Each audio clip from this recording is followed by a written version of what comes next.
Good evening, ladies and gentlemen. A very warm welcome to the Huddle, the Fireside Chat program on the future of Kerala, powered by Federal Bank in association with Malayala Manorama. Myself, Ria Joy, Senior Sub-Editor Manorama, your host for today's event. We are actually very excited to see you all here gathered for the insightful discussion and interaction later. So, as you all know, since there is live recording of the program, kindly keep your mobile in silent mode. Federal Bank is a pioneer in the banking sector of India, being the first bank to digitalize all the branches all over the country. The bank has now achieved a tremendous growth with 1,400 plus banking outlets spread all over the country and now having overseas representative offices in Dubai and Abu Dhabi. The bank recently won the Best Bank of India 2023 by the Banker United Kingdom. It's the only bank to feature in India's Best Workplaces for Women in 2023 by Great Place to Work. As a perfect banking partner, we are extremely happy to join hands with Federal Bank and organize the Huddle program in their association. And for your information, this is just a beginning. 3 more other talk shows are in pipeline. And so let this be a very good kickstart for the coming sessions also. Kerala, the God's own country, has actually immense potential to scale new horizons of growth. But to what extent we meet the expectations or to what extent we beat the benchmark is always a very doubtful question. And this is a platform to discuss that concern, the future of Kerala.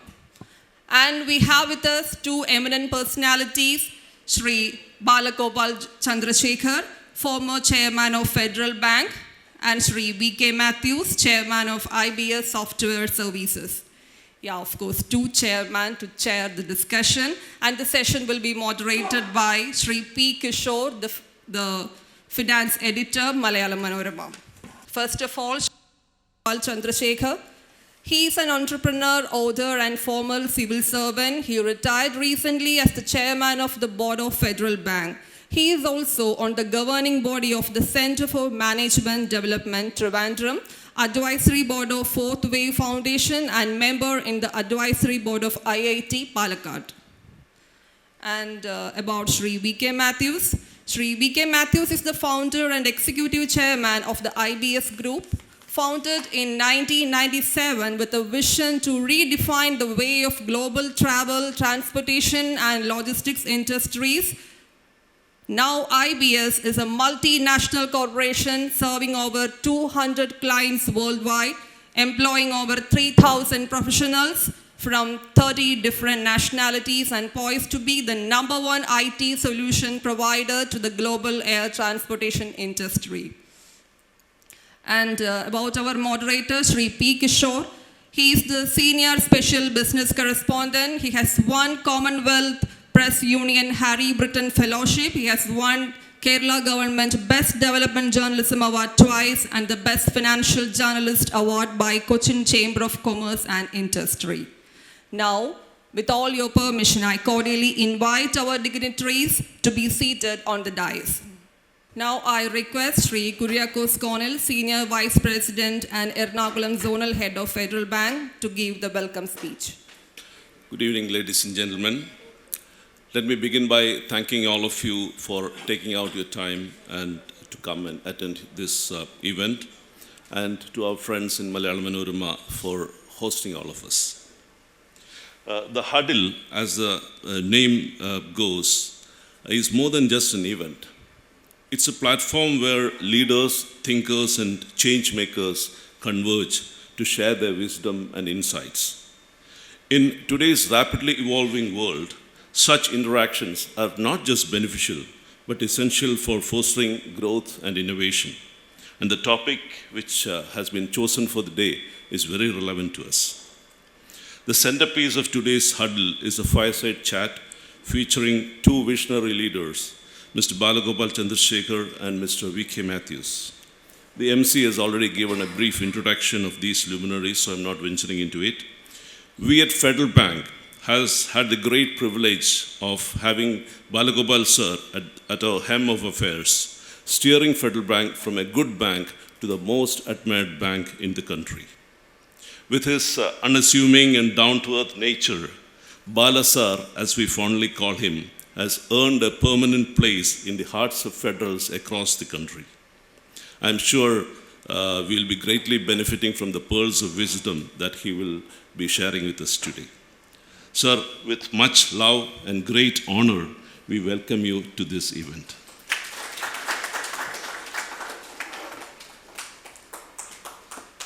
We are fortunate to have Mr. V.K. Mathews, founder and executive chairman of the IBS Group, with us today.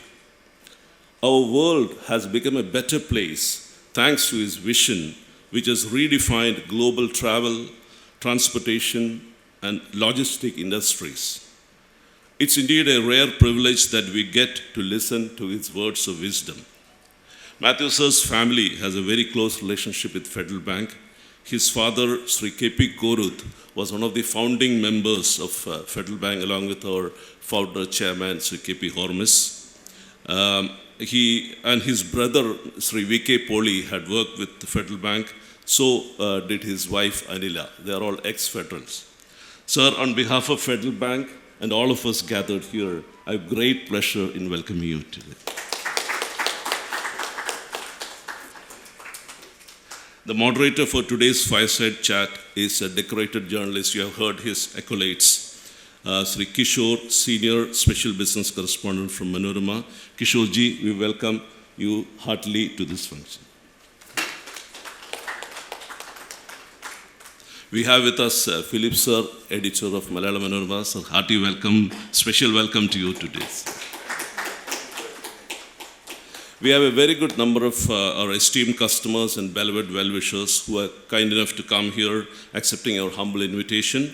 On behalf of Federal Bank and my personal behalf, I extend a very hearty welcome to all of you. Last but not the least, I welcome Sri M.V.S. Murthy, our Chief Marketing Officer, of all our friends from the Malayala Manorama family, and my colleagues from Federal Bank. Let me conclude by requesting the participants to actively partake in today's deliberations, because there are two stalwarts. I'm very sure all of you will derive some value out of today's discussions. So with these words, let me conclude. Thank you and Jai Hind.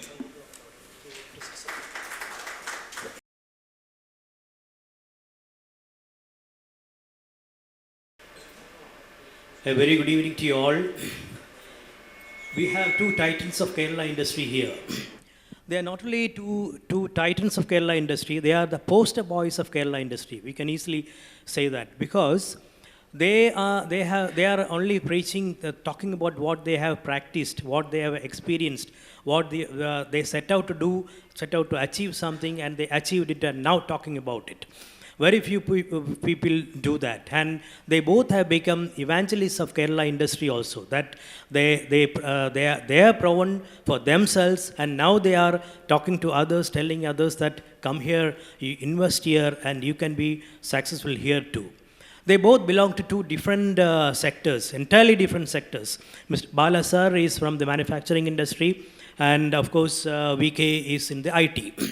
And IT, again, he is not in the software services, he is in the software products, which is also very rare in the Indian context and Kerala context.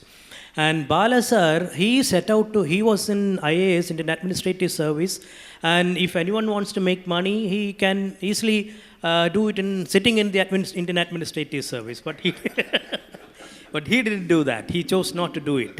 He left IAS, he had the gumption to leave administrative service, and he set up his own industry taking the technology of Sridhar, developed in Sridhar Medical Center for manufacturing blood bags here. And that company later on, he successfully ran the company, and later on it took technology from Japan, got a Japanese partner too. When in those times, taking technology from Japan and getting a Japanese partner was completely unheard of. But he did it for Kerala, and that company became one of the largest producers, or probably the largest producer of quality blood bags. It was a high-tech industry also, not low-tech. And then after being successful for a long time, he sold his shares. Now he's a retired man, and now he is talking about, he's preaching what he has practiced, what he experienced in a very convincing manner. Mr. VK, on the other hand, was working in Emirates, and he was general manager in Emirates, a former IITian. He is a son of the soil, belongs to Kedakkambalam.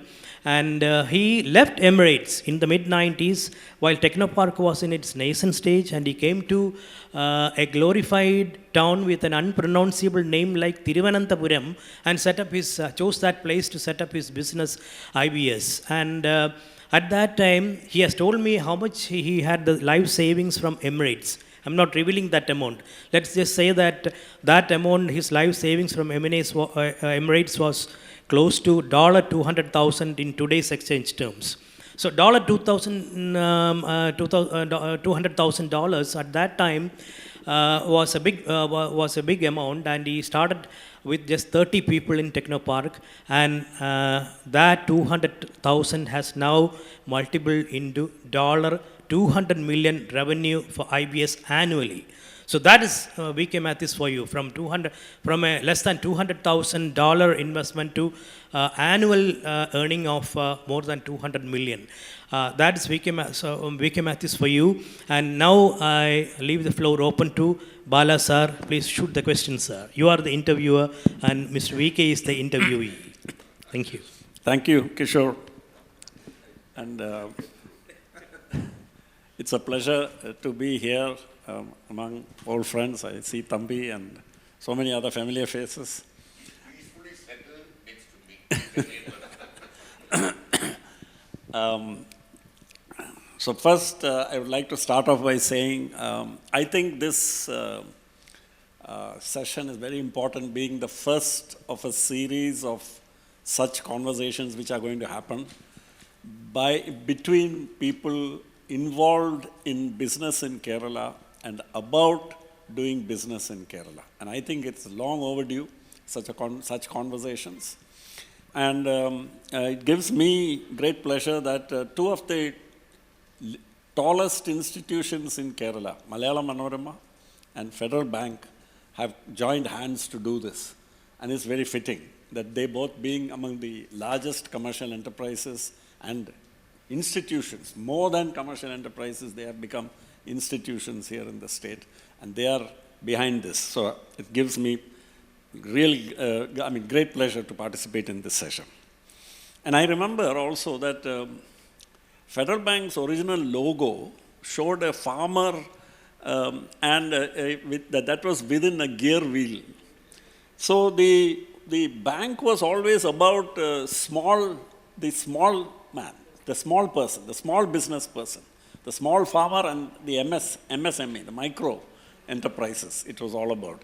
Of course, the bank has transitioned, has transformed over the years into a large universal bank, and today it has taken its place among the leading banks in the country.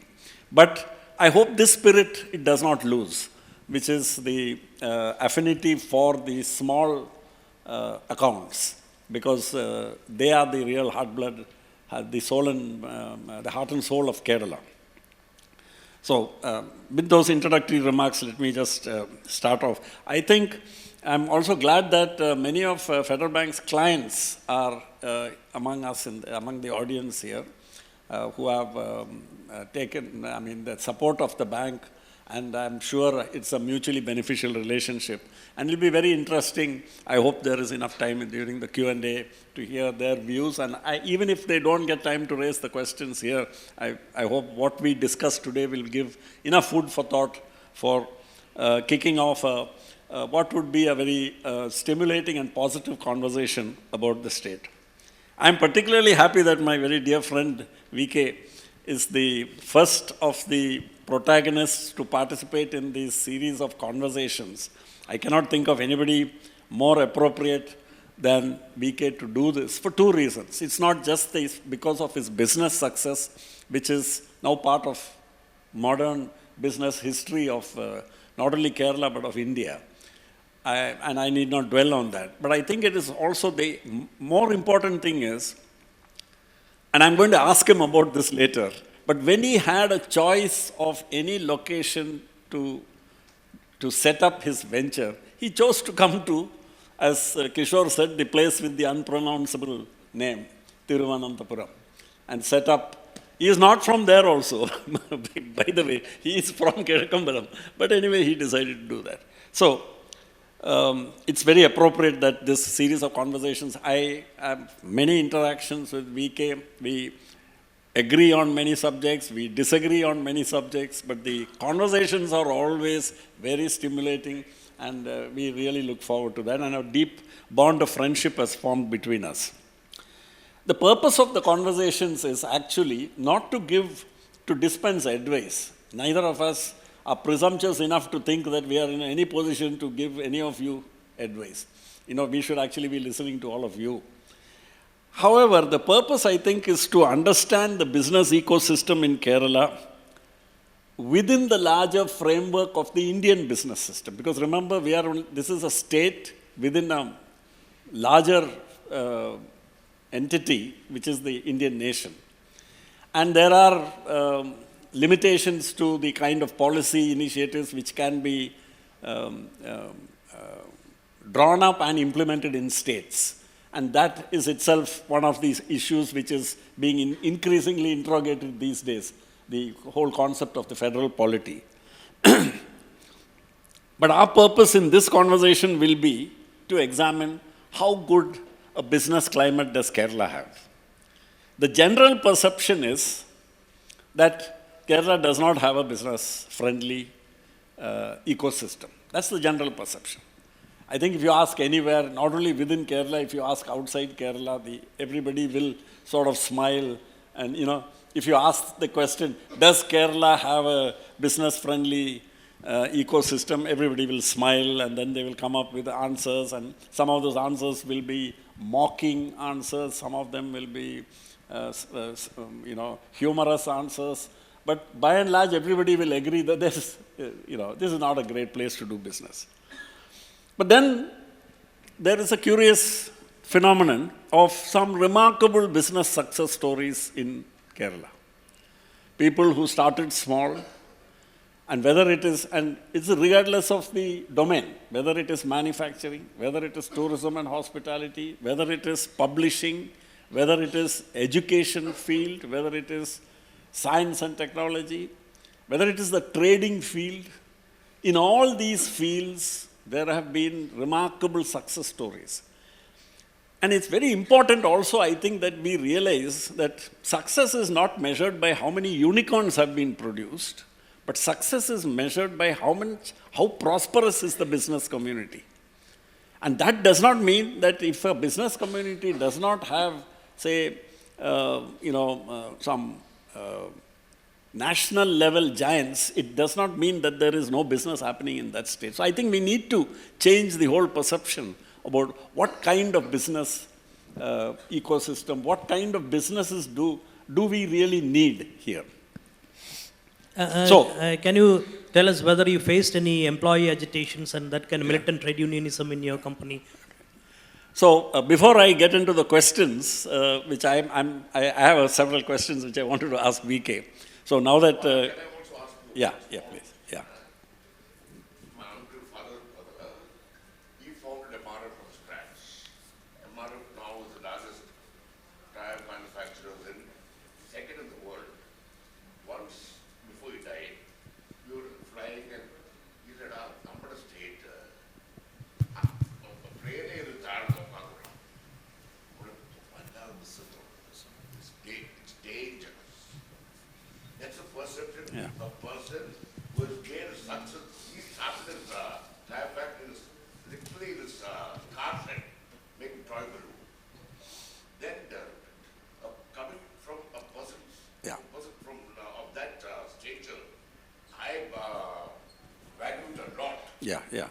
So this is very important. So that's why, so there is this very strong perception founded on very solid facts and solid anecdotal information as to why it is difficult to do business in Kerala. Now, it's a long. So just to answer first, Kishore's point here.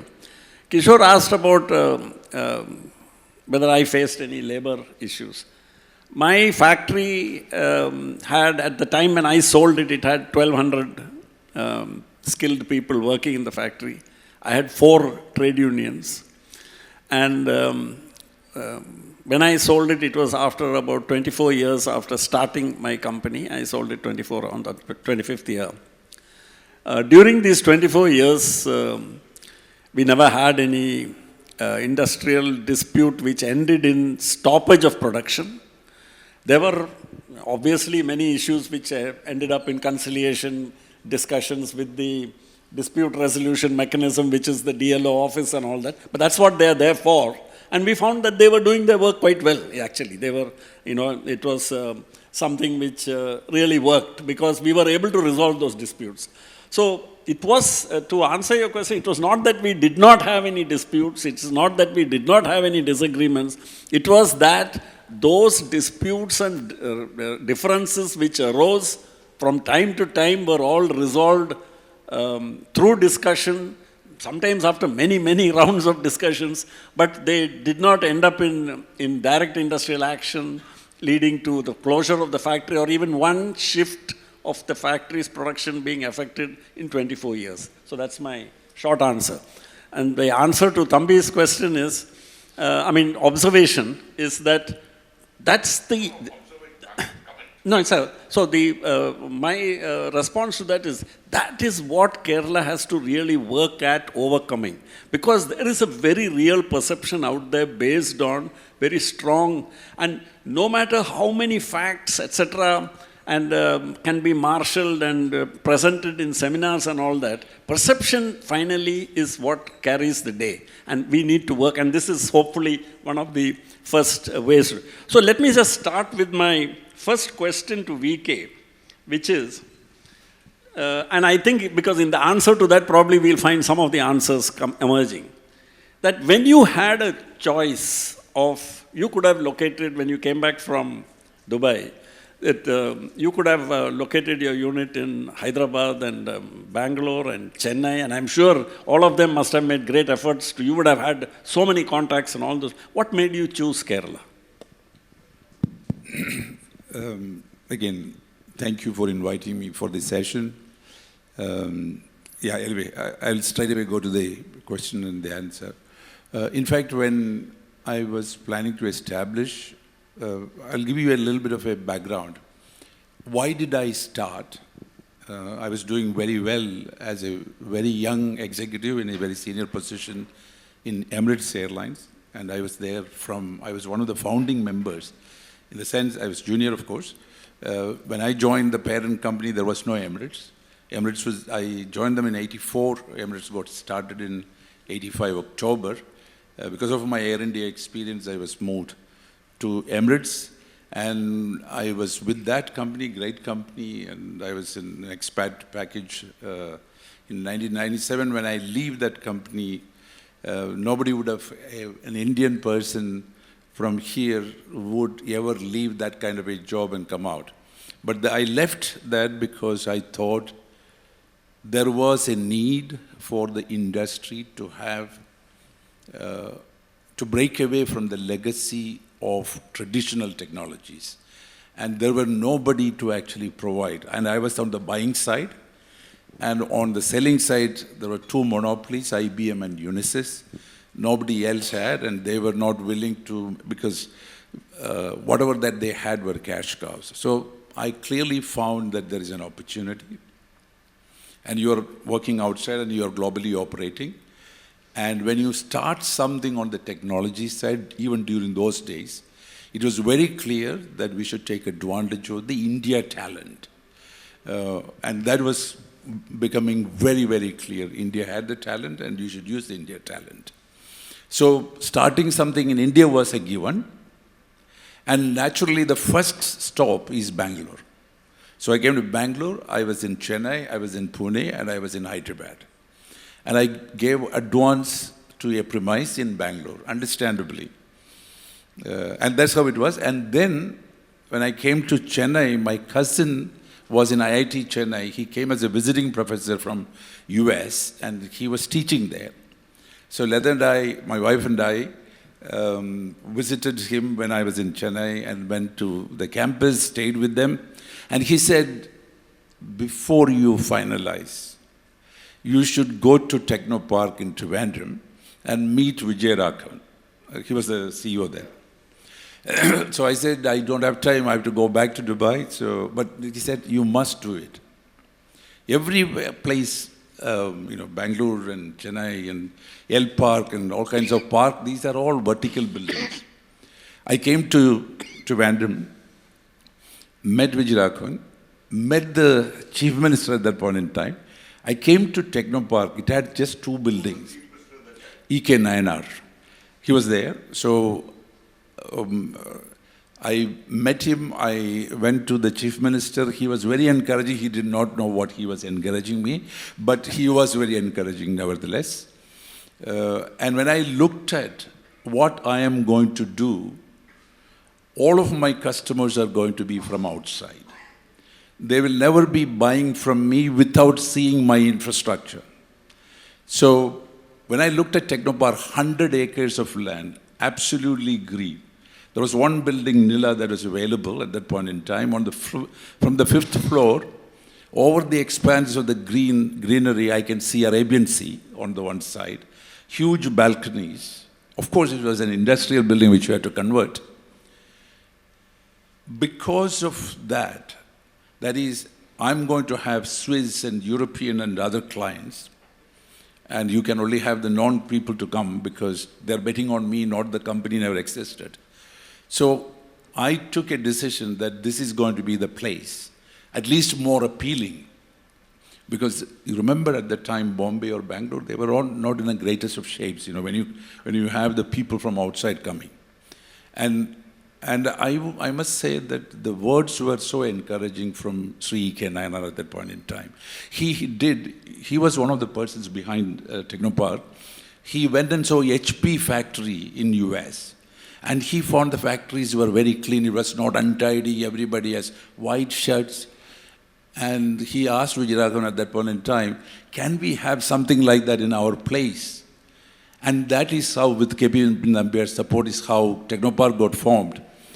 And when Vijay introduced me as a person who is coming to set up something, he was at his sales best and he said, Matthew, everything we will take care. And then he told me stories about his visit to Vatican plus all kinds of stuff. And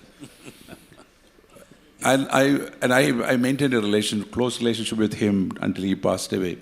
And that's how I started in Trivandrum. And just as an extension of that, I can say, when I look back, we have now 4 centers in India, and we work in 60 cities around the world. We have 4 centers, Chennai, Bangalore, Cochin, and Trivandrum. And I must say, and it's important, that one of the best decisions that I've done in my entrepreneurial journey was to choose Trivandrum. Not because Trivandrum was socially developed or social infrastructure was great. I was able to create a work culture which is very different and which is the one differentiating IBS when we compete with the global companies, where people work with a great sense of passion and commitment to the customer, with a high degree of integrity and respect for each other, and thriving for the best that they can actually deliver. We never say that we are the best, even though in certain areas we are still world leaders. Yesterday I was actually telling you, both of us were discussing in another context. We never say that we are the best, but we will always be able to say, I say that we must be able to say that we have given our best. And that kind of a culture, it would have been difficult for me to do in Bangalore. I'll tell you the reason is because Bangalore is a melting pot. There was a lot of companies there and people hop, step and jumping and a lot of opportunities. You wouldn't have been able to ring fence and create that kind of a culture. And plus, I must also add this. Technopark being a government park, and most of the trade union people did not know what these guys are doing, including the government did not know. In fact, when the inauguration, Sri E.K. Nayanar inaugurated with Sushila Gopalan was the industries minister, she was presiding the function. So I took them around the facility, which was built as any office around the world. So Chief Minister asked me, Matthew, എങ്ങനെയാണ് കയറ്റുമതി? So he didn't, I don't blame him. He thought it must be some hardware. So that is what he was. And he was thinking about the kind of charakka, kaitumadi, arakumadi issues of headload workers. So I did not know how to explain. I said, but it is data and then it is communicated over the net and database. And yeah, it was quite interesting. So this is the kind of timing. And we didn't have any problem coming there. In fact, we did not lose even a single day of work because of the hundreds of hartals which we otherwise have. Technopark was for some reason exempted. We were able to create, you remember we conducted an extensive survey in the state using Malayala College to promote IT. And the slogan was promoting IT is promoting people. And I can also say, and why this sector got that kind of support is, one of my drivers when I came to Technopark, he had only one daughter, a very bright girl, and they live in a very humble environment, hardly. And she studied, and she, when she passed out, we hired her. She's still with the company. And she got married to a boy who's working in EY. And if you really look at within a period of 15 years, or less than 15 years, they are in a completely different social setup. And there are so many living examples of that.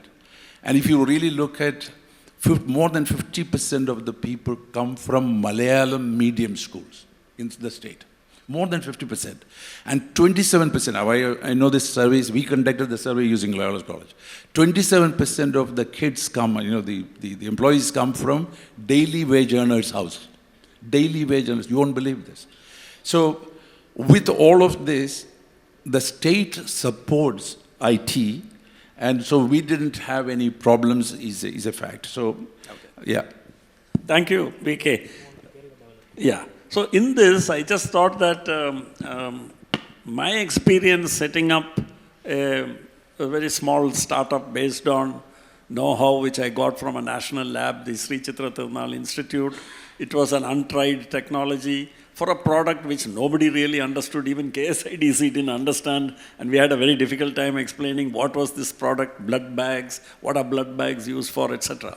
So anyway, to cut a long story short, we started with a small factory, we employing about total strength was, headcount was about 50, and then we gradually grew organically over the years.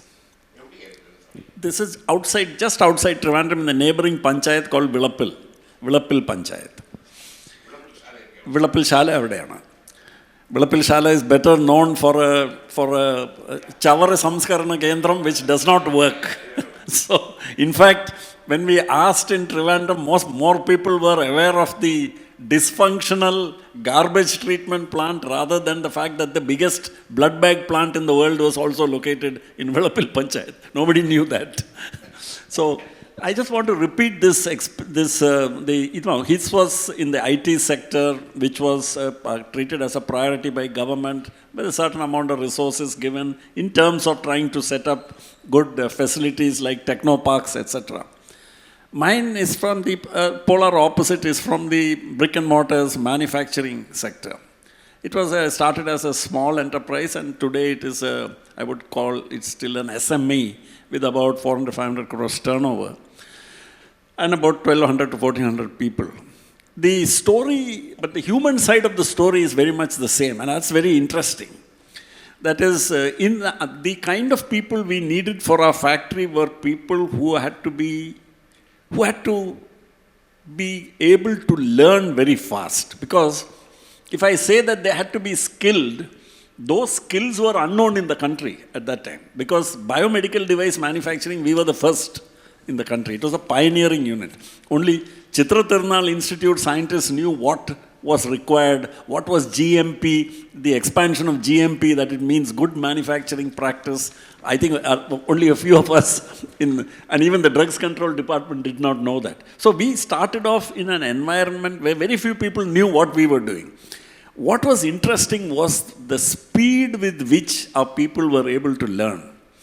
And the rest, our progress over the years was very rapid, and we grew to scale. We overcame all the technical difficulties and finally dominated in the country. And very soon we went into the export market because we saw the markets opening up after the 90s. And so we went into the export market. Now, the challenges which we faced, as we went into the export market and as we overcame them, etc. And then with the growth of the company, the transformation which was happening in the lives of people, of the people who are working with us, are the same kind of story. We keep getting, my wife and I, we keep getting invited to go for weddings and baptisms and naming ceremonies and all that of children and grandchildren and all. And these are people who came from the humblest of families and whose next generation, Vinita, my wife, always says, if you want to see vertical mobility, you should just come and see what the children of our factory workers are all doing. And we were saying that they're all doing far better than our own children are doing in terms of their academic accomplishment, because of that desire to get on in life. And that's a huge story. So the stories of these kind of transformations are, I think, the big untold story of economic transformation which is happening not only in Kerala but across India. Now, so I just want now to, for VK to move from the particular to the general and to say that, for example, now that he has been doing business for so many years in Kerala and has had the opportunity to interact with policy makers, of course, he's a widely traveled man, so all the time he gets to see what are other countries doing, what are other states doing, etc.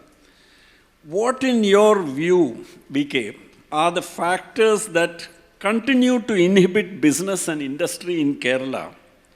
And what is it that public policy, if it has a role, should seek to address? Because when Dr. Abdul Kalam addressed the Kerala Assembly, he said Kerala, but in the business, Kalam Barga line not big manufacturing business. He said Kerala just focus on business like IT, and tourism, nothing else. These are the types of tourism industry that Kerala manager of. How correct it is now is so. Now, having said, I'm just wondering how correct Abdul Kalam was, because you're talking about your industries, unique industries, but like MRF for our Indus are diversified. They've gone to Goa, now they've gone to Gujarat, they went to Malayala, not here. Unless the industry one are they going to vertical? Also because of a geographical center. Yeah, one is the sectoral aspect, but let's look at what are the key inhibitors if you really analyze in the past. What's our real issue? And the first question is to see, do we have an issue? Some people will say, what is your issue? There are people who ask, ഉദാഹരണത്തിന് ഞാൻ ഡൽഹിയിൽ 2 incident പറയാം. ഞാൻ ഡൽഹിയിൽ ഒരു Delhi non Kerala ഓഫീസറുമായിട്ട് IAS ഓഫീസറുമായിട്ട് സംസാരിച്ചു. ഈവനിങ് ഒരു drink, we were having an evening, and he was telling me, VK, don't tell me about Kerala. Kerala is not in India. Kerala is part of Europe. Europe. He says, the development of Kerala is so good. People are educated. There's so much of, they are aware of their rights and they get their rights. Crime Record Bureau is recording because they feel that they will be attended to and things like that. അങ്ങനത്തെ ഒരു perception ഉണ്ട്. പക്ഷേ അതിൻ്റെ reason, and the main reason is നമ്മുടെ advancements that we achieved in the early stages. ഒരു 2 ഡിക്കേഡിന് മുമ്പ് വരെയുള്ള advancements ആണ്. നമ്മളുടെ HDI is very high, even today, leading the state. The Human Development Index. Sustainable Development Index of Kerala is 1,300, number 2 is 800. ഇങ്ങനെയുള്ള പലതും നിൽക്കുന്നുണ്ട്. ഇതെല്ലാം പണ്ട് നടന്ന അഡ്വാൻസ്മെൻറ്റ്സിൻ്റെ ഒരു ഇതാണ്. പക്ഷേ ഇപ്പോൾ current state, I just want to highlight to everybody where we are and why we should be concerned about our future. എക്കണോമിക്സിൽ there are 3 parameters we follow to decide or understand the prognosis of your future, economic future. The flow of people or migration, the flow of capital or investment, and the flow of goods and services to see whether you are producing or consuming and what is the deficit. ഈ 3 കാര്യങ്ങൾ, ഈ 3 കാര്യങ്ങളിലും നമുക്ക് ഒരുപാട് concern ഉണ്ട് കേരളത്തിൽ. കാരണം our migration is, there are 2 types of migration that we should be cognizant of. There are different types of migration, a healthy and unhealthy migration. Healthy migration is where a country or a place is able to attract and retain best of talent. An unhealthy migration is exactly the opposite. Your bright minds leave the country and is replaced by people who are relatively contributing to the lower end of the value chain. ഇതാണ് കേരളത്തിൽ നടക്കുന്നത് ഇപ്പം. Our bright people are leaving en masse the state. പല reasons ഉണ്ട്. One, they are aware of the opportunities elsewhere and they have the opportunity to settle there. They are unhappy about what's going on here. They don't see future. What is damaging is ഒരു ക്ലാസ്സിൽ ഒരു ടീച്ചറുടെ, ഒരു 10ാം ക്ലാസ്സിൽ ഒരു teacher ഒരു survey എടുത്തിട്ട് നിങ്ങൾക്ക് എവിടെ വർക്ക് ചെയ്യണം, കൊച്ചി വേണോ ഇവിടെ വേണോ, there was not even one boy or girl said they want to be in Kerala. എന്ന് പറയുന്ന ആ മൈൻഡിലാണ്, because the world that we create is a product of our thinking. ആ മൈൻഡിലാണ് പ്രശ്നം. സോ കുട്ടികൾ അങ്ങനെ തിങ്ക് ചെയ്യുന്നത്. So migration is unhealthy. Number 2, investments or the flow of capital. We need capital to create meaningful jobs, well-paying jobs. കഴിഞ്ഞ 2.5 വർഷം ഇന്ത്യയിലേക്ക് വന്നിട്ടുള്ള investment about $160 billion. കേരളത്തിൻ്റെ share is less than 0.35%, which is a real fact. And that means investors are still not considering Kerala as a great place to work, to invest. Number 3, GST നമുക്ക് ഉള്ളതുകൊണ്ട് we can clearly understand what is the interstate trade situation, whether we are a consuming state or we are an exporting state. കഴിഞ്ഞ വർഷം അത് FY22 ആണ്, 23 figure ഞാൻ നോക്കിയില്ല. We were importing 1,55,000 കോടി രൂപയുടെ goods and services, and we were exporting 50,000 crores, including the output from central government PSUs like Cochin Oil Refinery, which is the largest public sector refinery in the country. എന്ന് പറഞ്ഞാൽ നമ്മളൊരു net debt or net trade deficit for us is 1,00,000 കോടി രൂപയാണ്. This is balanced by our inward remittances, and which is also mainly from imports from Tamil Nadu, mainly. Yeah, from other places. We are also a consumer of. Bala, ഞാൻ പറഞ്ഞു വന്നത് നമുക്കൊരു problem ഉണ്ട്. If it goes like this, clearly the economic prognosis is not great. ഇതൊരു indication ആണെങ്കിൽ. Now I'll come back. So this is how I will answer. Do we have a problem? Are we imagining a problem for Kerala എന്നുള്ളതിന് അല്ല. Materially, based on facts, we do have a problem.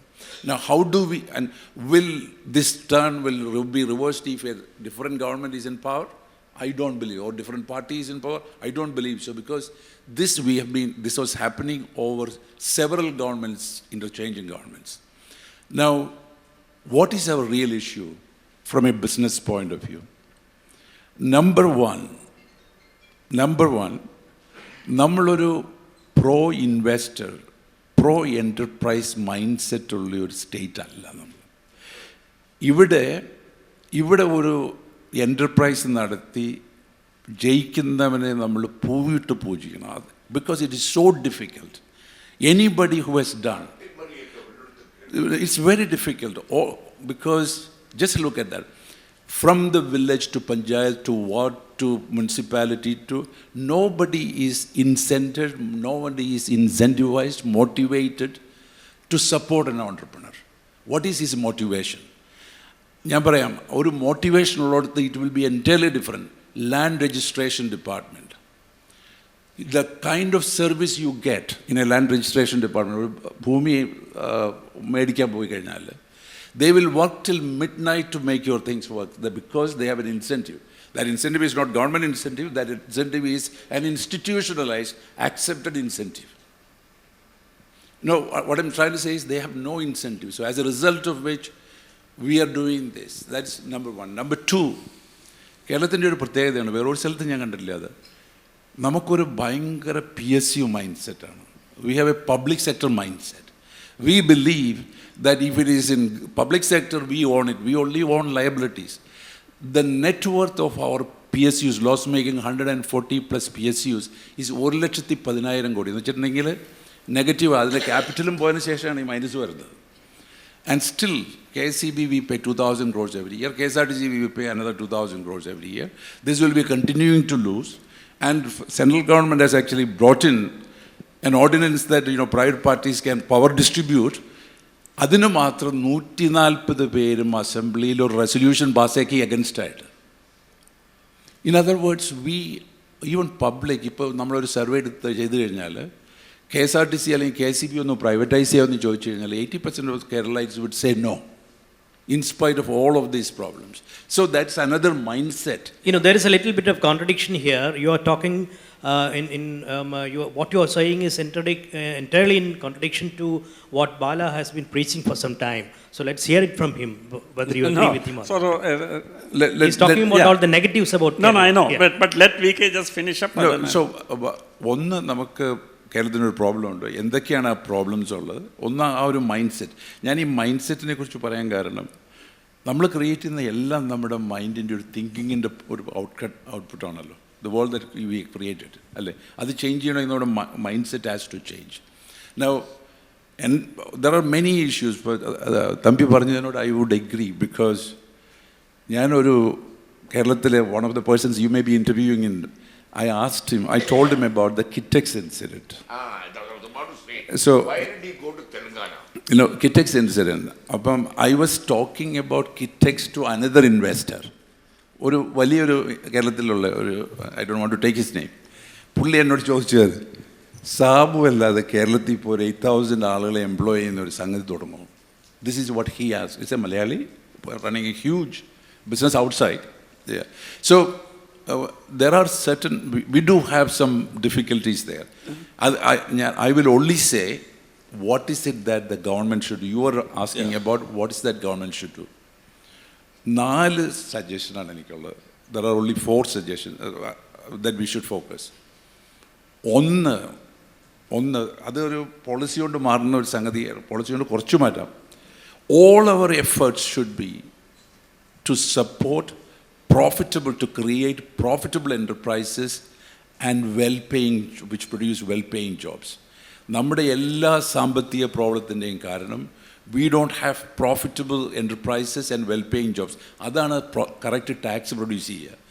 ഒരു government നഷ്ടത്തിലോടുന്ന PSUs are producing hopeless tax. And unless we have more and more profitable enterprises and well-paying jobs, not poorly paying jobs, well-paying jobs, we can't have tax revenue. That should be number 1. Number 2 should be infrastructure focus. അതിനകത്ത് 3 സംഗതി I will call out. Clean Kerala. That means infrastructure where waste is managed and our place is clean, our people are healthier, our water is clean, and like Joseph Arenavale, the backwaters should be swimmable. And this number 2 is safe Kerala. Infrastructure, safe to drink water, safe to eat food, safe to travel roads, and safety from disasters. ഈ ഒരു കാര്യം നോക്കിയാൽ മതി. എന്ന് വെച്ചാൽ നല്ല റോഡുകളും ആളുകൾ കുടിക്കാനുള്ള വെള്ളം, ഇതൊക്കെയാണ് government priority. Number 3 for me, number 3 is states' welfare measures. Kerala should pride about the fact that there will not be any hungry person here. Every person should have a pension in the state. We should be able to take it. And that's the welfare measure part. So that means we can never be able to say that we are a great place unless we take care of the people who are in need of it. I'll tell the 4th one. How will you give better citizen service?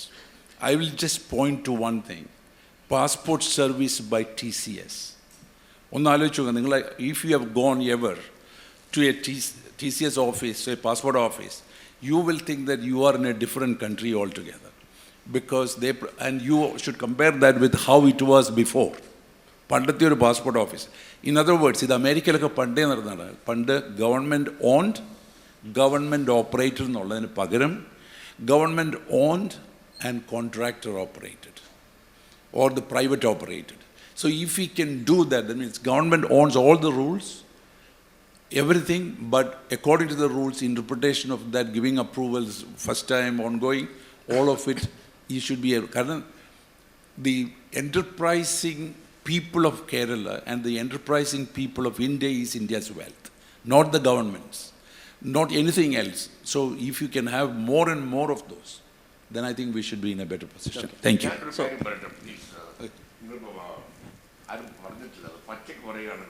It is political interference that is happening in Kerala. Yeah. That's the main impediment. Forget about industry. If you want to shift your house from a locality to another house, you can't do it like that. Attimari, it is very difficult. Correct. How will we fix it? Political interference is what is killing Kerala. But the problem is, the people who are interfering are the people who can make the change which they are not motivated to make. Avarde interference, so what is it that we can do considering that the political interference is hindering the progress of Kerala? So, for example, Kitex. What exactly happened in Kitex? Why did I go to Telangana? No, so there, I think, Thampi, one of the things is that so much of the discussion which happens is anecdotal, that actually one of the people who was my mentors, who was the founding dean of IIM Bangalore, late Professor M.N.V. Nair, used to say that what we need here in Kerala is a lot more proper case studies to be done, because many of these narratives which we hear are incomplete. Not that they are inaccurate, they are incomplete. And once we get a much more nuanced narrative about each thing, why did this happen, why did that happen, we'll get better things. Now, for example, let me just move on to, because I think we are running short of time, just a few responses before I come to the next question, to what several observations were made by VK. And I'm sure, I'm not saying that any of them are inaccurate. Students, youngsters leaving Kerala. According to the figures in India, Kerala doesn't even figure in the top 10 states in terms of youngsters migrating out of the country. It is not even in the top 10. And which is the state with the number one, but everybody wants to leave? Gujarat. Isn't that counterintuitive? Because according to the narrative which we have here, which we think here is, everybody wants to leave Kerala because of what we think, Attimari, Nokukuli, whatever it is, we think all the politicization and various other things. Then why do people want to leave Gujarat? Why do people want to leave Tamil Nadu, which has far more people leaving Tamil Nadu for education than Kerala? Why do people want to leave Telangana? Why do people want to leave Maharashtra? For instance, how many of you know Kerala has been displaced in the inward remittance. It was consistently the highest in inward remittances. Guess which state is today? Kerala is no It's Maharashtra.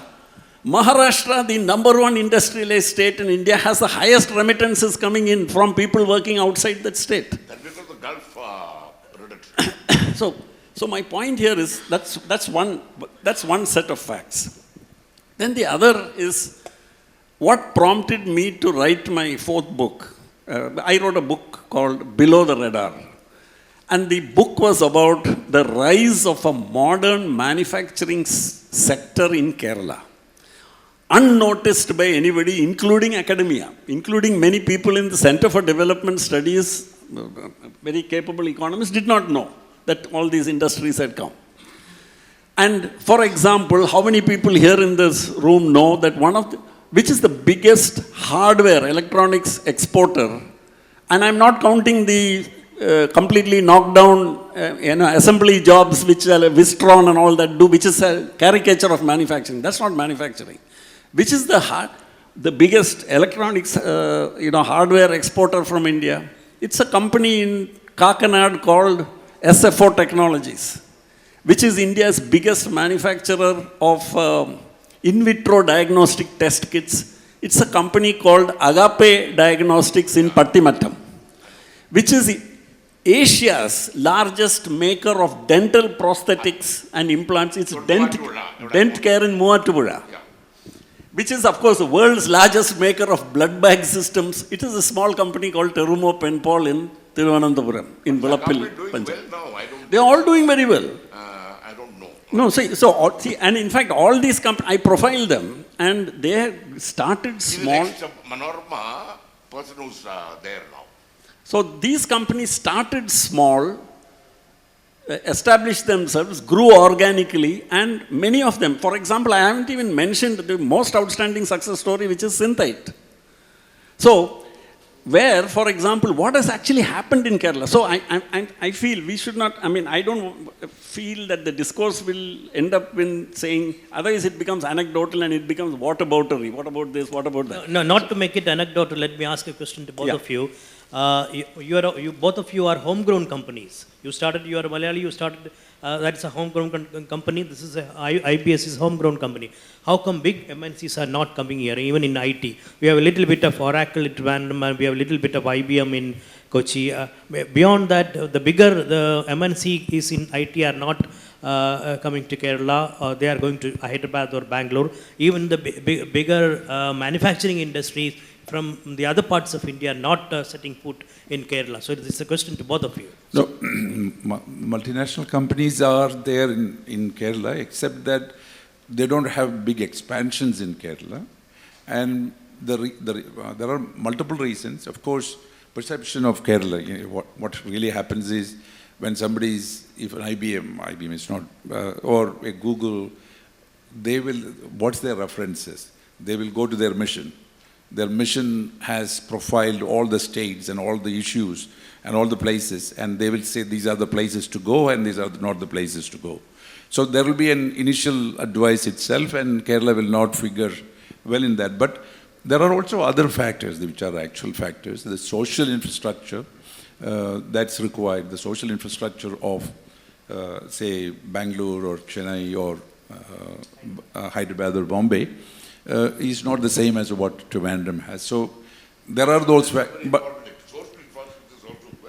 social infrastructure is a very important one. I was telling someone today that until the Lulu hypermarket or the mall came in Trivandrum, I was actually wondering if there is a person from outside coming, a non-Malayali person coming to Trivandrum, a husband going to work, what will they do? These are some of the realities. But there is no point, even though we have, like what Bala said, and Bala has taken pains to highlight all of those in his books, which is true, but it is an absolute fact that we do have difficulties in Kerala, which needs to be overcome. and political interference, union interference, all of those things are there, which you can overcome. And most of it is overcome by people who are from the place. The reason why the agape or the dental care one happened is they are from there. The reason why Synthite happened is C.V. Jacob is from Canada. So the point. And the reason why it started there is that's the only place he knew. No, so my you point know, to is, start a company. My point is, I just want to say that actually, I think many times the difference between what we are saying is not that we are saying different things, but we are seeing a place differently. So I just want to give an example. Kerala, the analog for Kerala would be a place like Taiwan or South Korea. And let's take Taiwan. That's an island with and the geographical characteristics are roughly similar to Kerala. It has a mountainous spine, it has a lot of forested area, and it has a coastal belt. And very much like Kerala. It has a population of around 20 million. Kerala's is 34 million. Now, they have no natural resources of any kind, and we literally, from that industrialization perspective, we also have no natural resources of any kind. And that is in terms of various mineral resources, iron ore, coal, which were the classical. We don't have any of that. Now, so what should we do? What we should do is obviously based on, initially what did we do? We had industries, manufacturing sectors, the main businesses were trading and manufacturing sectors connected with whatever grew here, whatever we could get here, which was spices, coconut, cashew, and things like that. And those all the tourism. Yeah, no, that came later. So the manufacturing sector which we had was a traditional manufacturing sector, but it was low value addition, and hence it paid low wages. Now, what happened with low value adding industries across the world is that they will migrate, when wages rise, they will migrate away to low wage areas. And that's exactly what happened in Kerala. The cashew sector, the coir sector, the low value added products in almost every sector migrated away from Kerala because wages here rose. And why did wages here rise? There's a complicated reason for that, but wages here rose.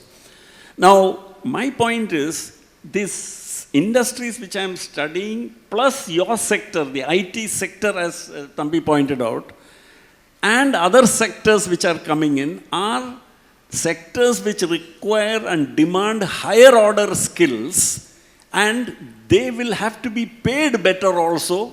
So, for example, in my factory, I mean, I still think of it as my factory, I sold it 10 years ago.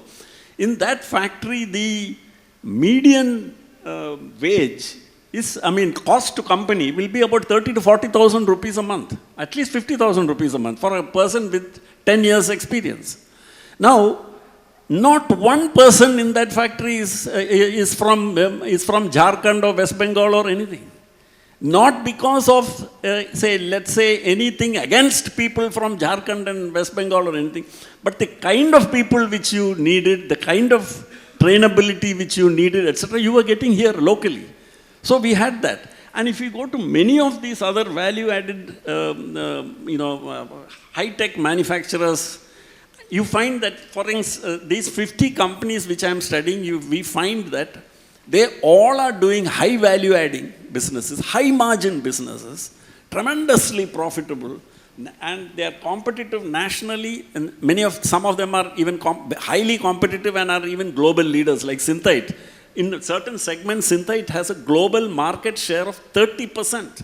I'm just wondering how many industries are there in India, including Reliance, which can claim a global market share of 30%. Yeah. So my point here, all I'm saying is, a restructuring of manufacturing, in the manufacturing sector at least, is happening in Kerala, not because of any government policies.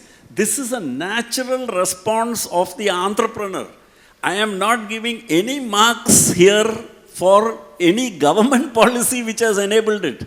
So here is a great opportunity for public policy that if they are smart enough and understand that this is what works in this state, then these are the kind of industries that we should promote. Like the support which is being given very correctly to the IT sector and tourism sector, the manufacturing sector should be given support in the form of assistance which will make it easier to do business in these high value added sectors in Kerala. That's all. So I feel there's a transformation happening here, and with all those defects still in place. Now, will Kerala be a better place if Attimari, Nokukuli and Hartal are abolished? Of course it will be a much easier, a much better place to do business. Definitely. And these things should be done because they are actually restrictive trade practices. They should not be allowed at all. They are illegal. But that's another conversation. So I feel that when we look into the facts a little bit more, we find, and last point which I want to state is, I think in all discussion about Kerala, many of the points which we talk about Kerala, of course it's no consolation for Keralites to know this, but I'm saying you find this same problem in every state. The problems which we think are unique to Kerala are problems which are peculiar to doing business in India, not specific but particular to Kerala. They are not at all like that. So if we look at many of these problems there and we take interstate comparisons, we will find, including the public finances of states, we will find that Kerala figures somewhere in the middle. The frustration is not that we feel we are bad people or Kerala is worse off. The frustration is that we could not unleash the potential even to the 50% because we were in the same state about 20, 30 years back and we were as advanced. And thereafter, we are now sliding down to, something like, on a per capita basis, we are 9th in the country, in spite of the fact, per capita GDP I'm talking, in spite of the fact that we have achieved significant improvements in the early stages. The frustration is because of that. The reason why the boys and girls here are more frustrated and they don't look at the television, they don't look at the politics, is because they are aware of the fact that what they are missing and what they could be. No, I think that's a generalization, VK. I'm not very sure I agree with that perception because I am talking to many youngsters who don't share that opinion. One of the targets for the government, which through the last Kerala, in our session was, we put 2 targets. One, if we can at least employ 1/3 of the people who qualify from here, and that to the real talent, the good talent. And the other one is almost all of the citizen service by 2030 should be delivered by digitally. These were the 2 targets. Today, when you talk about this migration, there again, sometimes the facts can be misleading. Last year, almost 1/3 of all of the people who should be going for higher education is leaving the state. 1/3. That is about 100,000. 330,000 is our total capacity. So which is quite a bit. And again, the other figure which we should be cognizant of, I'm not against the migrant labor. By 2030, that figure will be 60 lakhs or 1/6 of our population. This will, I'm not saying that is bad or good, but this will make economic and social. No, here, just a minute. I think cultural and economical and social consequences and it will social. create. No, I just would like to just make I'm not questioning the data which you're saying, but there are some problems with it. Say, for example, if you look at primary and secondary school enrollment, the gross enrollment rate, the highest in India is Kerala, which anybody would expect. It's almost 100%, 90 plus. What is interesting is which comes next.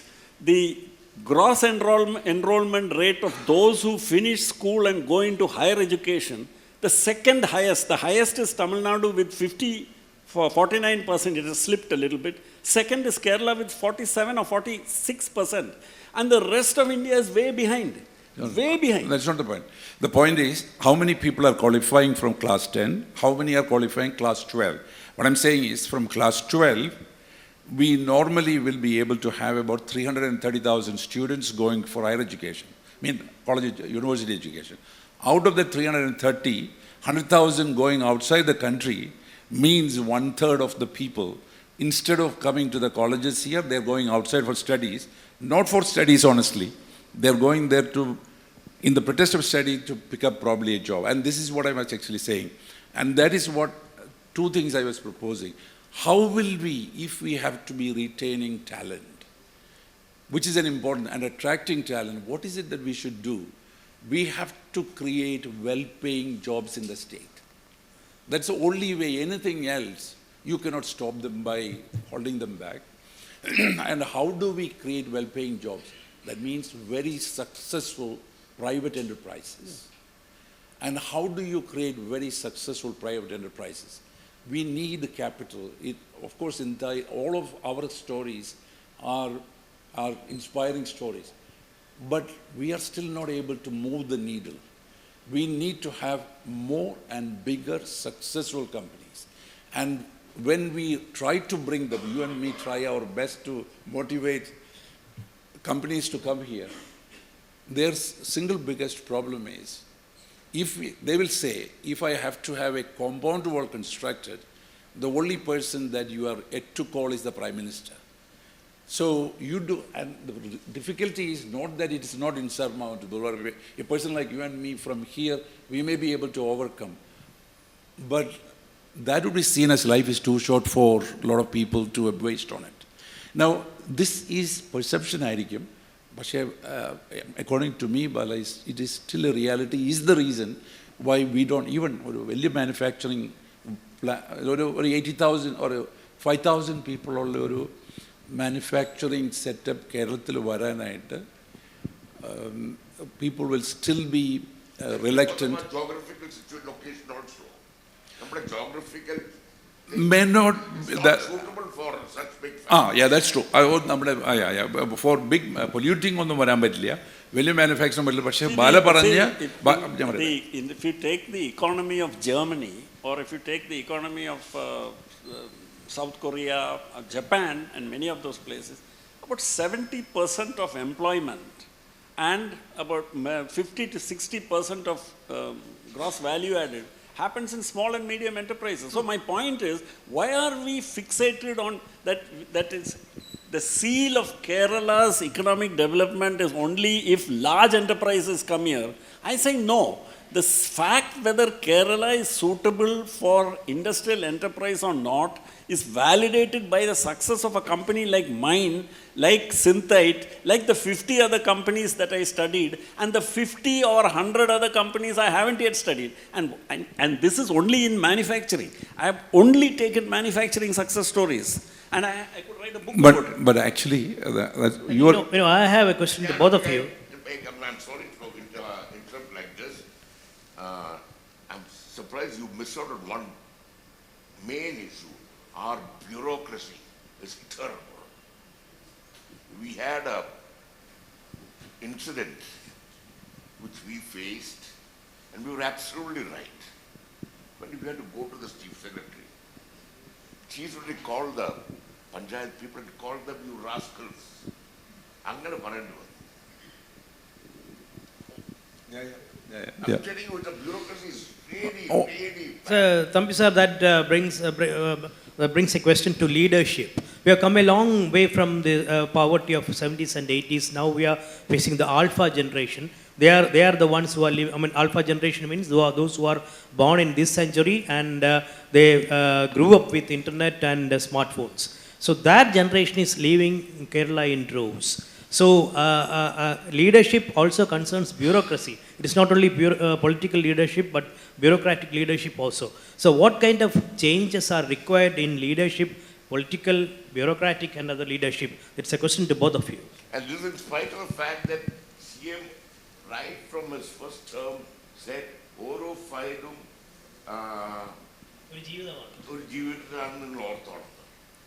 He's been saying all along. But Yeah. still, the bureaucracy is Absolutely, I agree. Only thing is, when that being a situation, how do we fix it is the issue. Yeah, and how can we improve? What is it that you can suggest? Now, coming to the leadership, of course, we are living in completely different times compared to the 30, 40, 50 years. And the leadership required is very different. And I would say that we significantly, the political parties, have to really think about it deeply. According to me, there are 4 or 5 character traits or traits of leadership are important for our state and our country and for any developing country. And number 1 is knowledge, ariva, because we cannot, many of what our leaders speak are meaningless. Actually, it has no sense. They are not our issues. Adonno alla nammade issues. So we should have leaders who have the exposure, education, understanding, who can lead us to the next, to the future. That is a requirement. If you really look at a lot of our political leaders, when they talk about a topic, you are surprised that, you know, they absolutely don't have. And so therefore...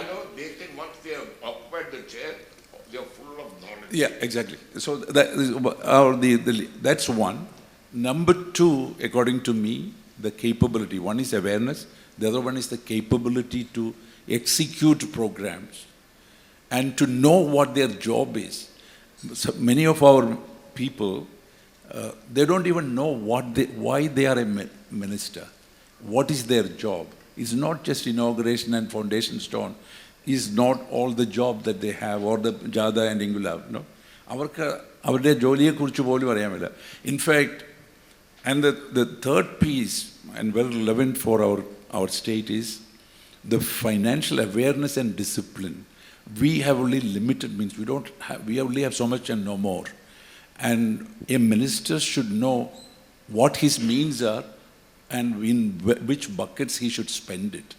And that we don't have, so we keep on spending on matters. In my view, if you ask me...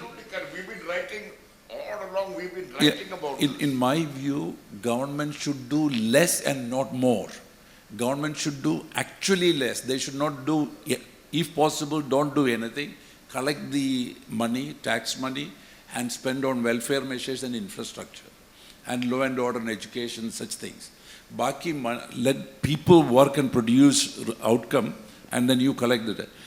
The third piece, which we all know, once upon a time, take the case of independence, and Nehru oru karyam paranjirunna, aarkku oru chodyam. People were able to get on with projects. Nobody questions. Today, because that statesmanly leadership of character is missing, even genuine projects and initiatives get opposed. I used to think before E. Sridharan joins BJP, if he was put in the front of a project, public will accept it. Kind of. What I'm trying to say is, I'm just saying that character and statesmanly leadership would have made. So these are the things missing. Yeah. If I may just, so I agree with that. I agree wholeheartedly.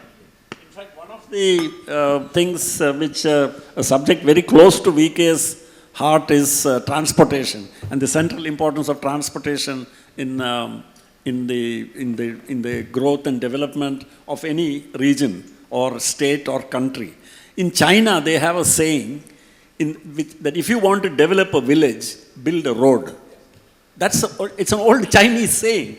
And here, for widening of a highway and for this thing, these become existential questions which discussions go on for 10 years and 20 years and all that, and finally we end up with what you said, what Bala said is true in our city here. We have an airport seaport road which it doesn't reach the airport or seaport, but it was a good road. It was a good road and all the developments came around it. Isn't it? That place got developed only because of a good road. Still the transport. They wanted to actually connect to the airport and seaport. Yeah, one last question. Yeah, you know, Mr. Mathews, you have business in Kochi and Trivandrum. You have houses in Kochi and Trivandrum. You live in Kochi and Trivandrum. You also live in Emirates Hills in Dubai. You have business there too. We have an exuberant democracy here. There is no democracy in UAE. So what is the difference that you see living in all these places, doing business in all these places, with and without democracy? Yeah, of course, UAE if you're asking me what do I consider as a sustainable kind of a governance model for future of mankind, that is to the extent possible that we can understand, is a democracy. That means people have a say, so there are enough checks and balances, but along with democracy comes the associated issues, the burden of the state, the burden of the society is to educate and keep everybody aware so that you can take the right social and economic decisions. Whereas, what is the problem with countries which are not democratic? You could have a plus into minus is always a minus. So, for instance, UAE is a very benevolent royalty, monarchy, and I'm amazed at how ahead they think and do a lot of good things for the citizens and for the world at large. So, but that does not mean that one should promote that kind of a setup. In fact, democracy is all what we know, what is actually sustainably working. India and UAE are different, but we do business in 30, 40 countries. They're all very different. People are all good everywhere. The beauty is that people are good everywhere. The politics and the government is the one which would probably make a country more close to another, or not politically, but otherwise.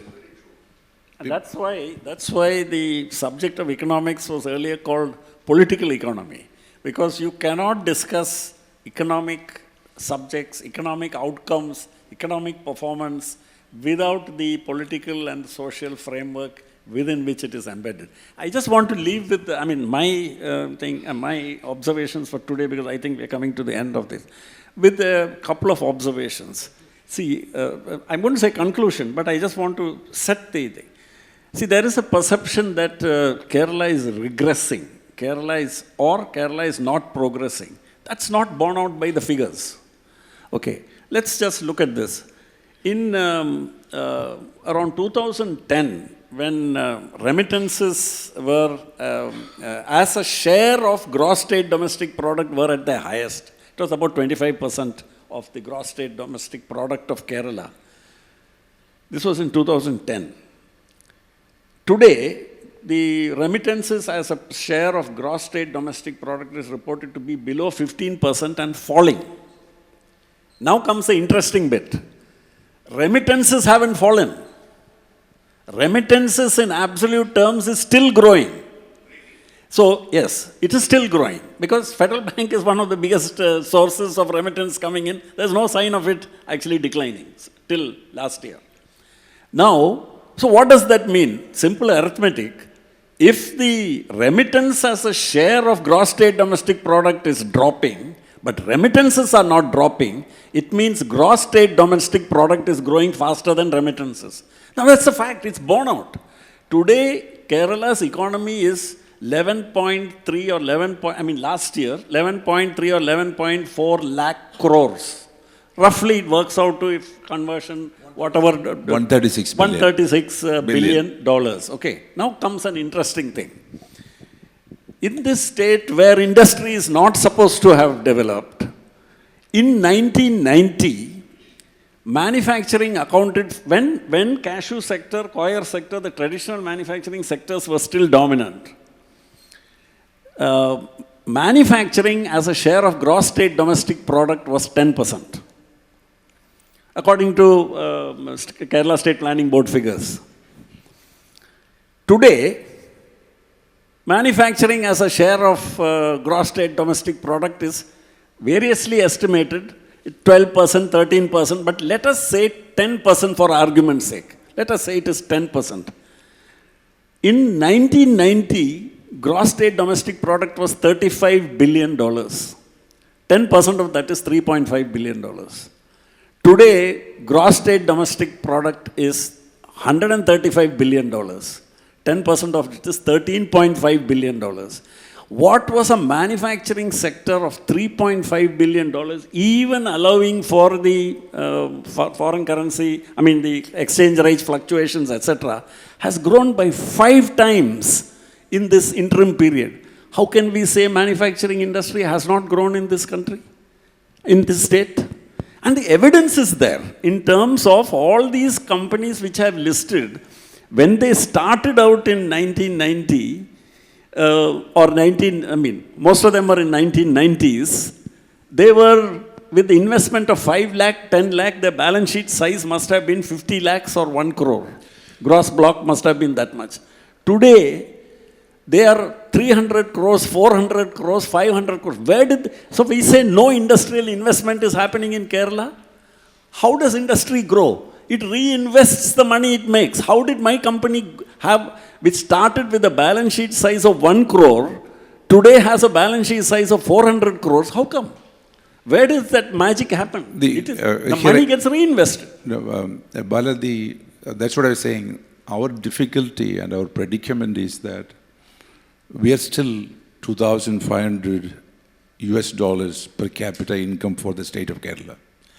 And if you really look at any of the OECD or developed one, it's at least 20 folds as big, 20 times. And this is what the youngsters look at. And do we have, if you really look at net, you take our boys and girls coming out of our engineering colleges, medical colleges, arts colleges, financial, they're as good as the citizens elsewhere. And why is it that they are not able to be as productive? Or at least, how can we actually narrow that gap faster is the challenge and is the frustration. And in reality, happiness has less material beyond a point, and it is more about a mind play. And in that mind play, we are losing. We are losing because, because they see themselves 2.29 lakhs as a per capita, or whatever that it can buy with even purchase power parity. And they see where they can be if they go to any of the countries. We haven't even heard the names of some of them.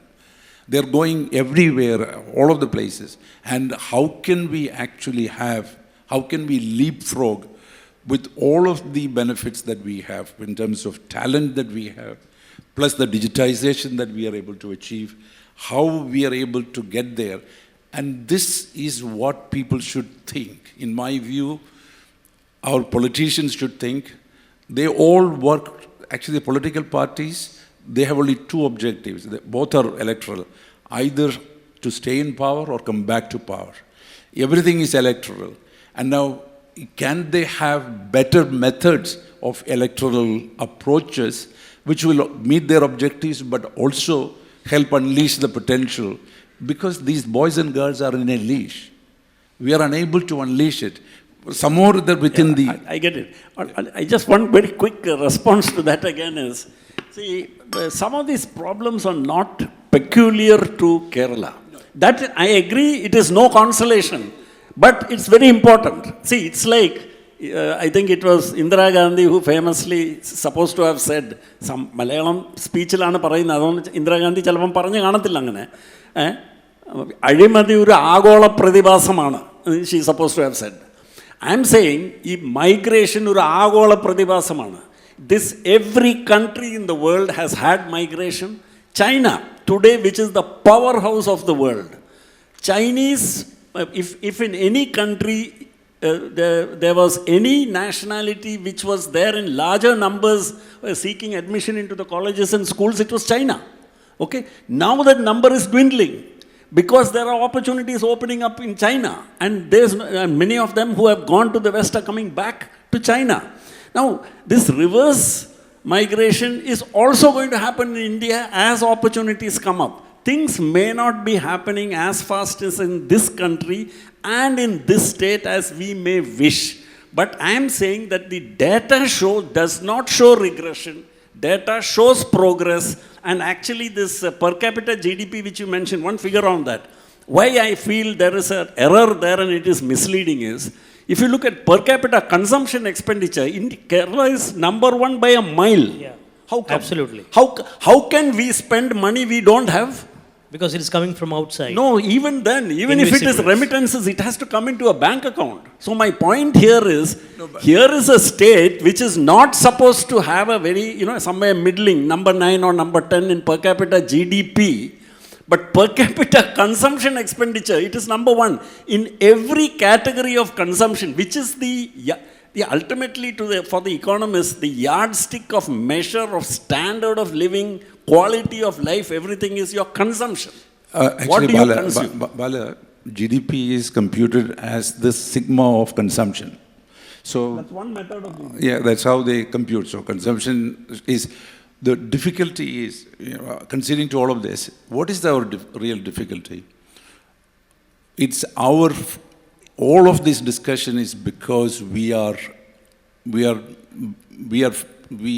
agitated. There is a level of agitation in the minds. And what is causing that agitation? What is causing that agitation is everybody feels that we have the opportunity to live better. Somehow or other we feel like that. So, and that is the reason why all of these discussions, frustrations, and we find fault with everybody, but the data, to some extent, support also. There is one interesting philosophy. A person is supposed to be fortunate if he can live and die in the same place. It's a universal truth. If you can lead your life in a place where you are born, and you live there and die there, is considered to be the most fortunate person. We have been, like nomads, have been going to other places forever. And when can we live here and others come here or aspire to? The irony is, apparently, among the blue-collar migrants in India, Kerala is the Dubai of India. That's the irony. Yeah, that's this state which we say has no hope. People from all over the country are coming here. Bala. See, that's where I consider that as an unhealthy migration, in the sense we don't want just the people at the lowest slide of the... I'm saying migration... it's relative. All I'm saying is relative. No, and all I'm saying is it is a very natural phenomenon during early stages of economic development, when countries transition from low economic development to medium income status. Migration is the one thing which happens everywhere. We can take it to a little bit of a philosophical plane. See, everybody has only one objective in life, that is to be happy. The longest ever conducted research I shared with Thambi once, in the history of mankind, is something which Harvard is doing. They started in 1938 with 764 people, and that is still going on. And the purpose of that research is to find out what are the triggers of what will make human beings happy. And in fact, there is another study, why people would like to be happy. That's another thing that was... Everything that we are talking here at this point in time in Kerala, our poverty is less than 1%, based on the poverty, this one. National average is 26. It's not because we are relatively poor. It is because we are unhappy, because we are seeing that there is so much more potential for us. And we are struggling and striving to be happy. And when we are trying to do that, we are seeing what are the impediments and what are we holding back. Our bureaucracy, our difficulties are things that should take 1 day is taking 10 days. We are frustrated, and then finally you have only so much time and no more, and you leave or you quit. And that is what. And why is it that we are committing suicide? Why do we have more frustrations in the family? It's not because of the ultimate poverty. It's because of the relatives. See, it's all in the game of the mind. And that we cannot ignore, because that's all what we have, and that's all what we are. So anyway, sorry, we have gone into all kinds of planes, but I still would like to... Concluding remarks from some Bala sir. Okay. That's it's a little bit unfair giving me the last word, but anyway. But I will not exercise that prerogative here. I think we have had an extremely stimulating discussion. I think it would have probably left you with more questions than answers, which is what one of the primary purposes of such discussions is. Not the answers. The answers you all have to go and find out, depending on your respective situations. I think one of the things which would have emerged from here, which I hope has emerged, is that I think the reality here is much more nuanced than the perceptions we may have had.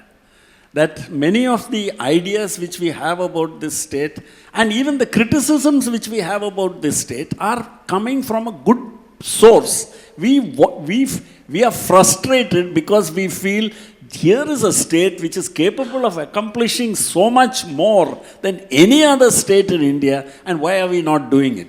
I think let us conclude with that, saying that here is a state which has achieved that platform for development because it has paid attention to human development parameters which have been badly neglected in the rest of the country. So I will end with what I think is not an unrealistic dream, that if any state in India can become the Taiwan of India, it is Kerala. Thank you. Yeah, that's a very positive note. Shall we conclude on that positive note? As Balasa said, it has been a very stimulating discussion. But I think it was more than a stimulating discussion, very invigorating and spirited discussion, in part mutually contradictory even though. But that contradiction was the essence of the discussion we have had. And these two titans, in spite of their contradictions, they still continue to be the poster boys of Kerala industry and Kerala economy. And the kind of discussion we had is actually from their personal experience. They were conceptualizing out of their personal experience, not somebody who is just theorizing. You go to these conferences and you can see any number of people simply theorizing without having personal experiences. They were conceptualizing out of personal experience, which is rare to find. So thank you very much. And the floor is now open to a few questions. Oh, it was a very informative and impressive session. Such an insightful discourse on the political and economic climate of Kerala. And thank you, VK sir and Bala sir. And of course, Thambi sir also was adding fuel to the fire chat. So due to the shortage of time, we are winding up the session. And I request Shri Jebin George, Deputy Vice President and Regional Business Head, Commercial Banking of Federal Bank, to propose the vote of thanks.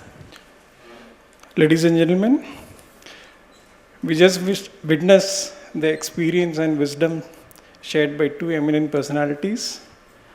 Having more than 60 years of entrepreneurial experience put together, both set up their own businesses from scratch and have become world leaders. The first Huddle can't be better than this. Thank you, Malayala Manorama, for hosting this.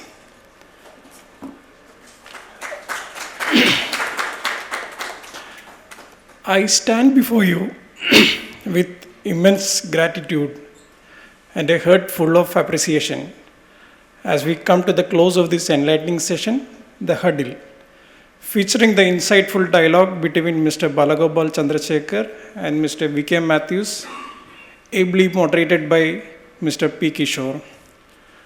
Our heartfelt thanks to VK Mathews, whose visionary leadership in the IT sector has not only transformed our state into a global technology hub, but has also inspired countless dreamers to envision a progressive Kerala.